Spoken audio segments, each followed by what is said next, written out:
This is a 3-part series about how I make my videos, how I edit, record, plan, all that sort of thing, trying to ideally help either new creators or current creators who just want to see how I do things. Quick disclaimer is I don't know anything about this industry, I don't know what I'm doing. I've been making videos for just under 1 year, but you know, some people have asked, so I think it's only fair that I justify not replying to them in the past by doing it all in one big go now. I'm doing completely unscripted explanation. The first episode, which is this episode, is about pre-production or planning.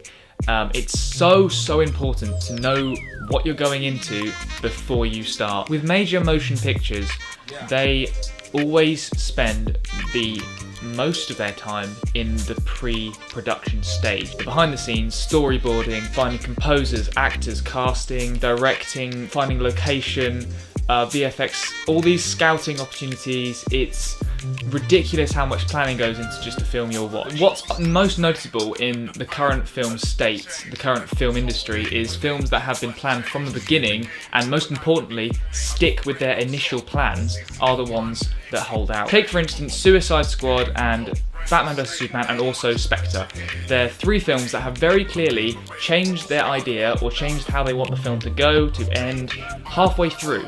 And it's clear through the choppy editing, the slightly jarring moments in the film that don't seem like they were planned at all. This is why I think that planning is so key. You can have all the gear in the world, if you don't know what you want your audience to feel from the onset, you're going nowhere. So let's take some examples from my work where I've put extra thought. I say extra thought because I will be honest, not everything I've made on this channel has 100% thought out structure. Films that I have known what I want to do from the onset, I think have actually been my most successful. So my most viewed video, which is also my most liked and most commented, is the video called How to Be Casey Neistat (Sorter), which I planned for a month, not intensely, but a month before I made it. It was one of the first videos I knew I wanted to make before I started my actual channel. I wanted it to be clear that the point is not to be this other person, it's to be yourself. I also wanted it to be something that someone who is looking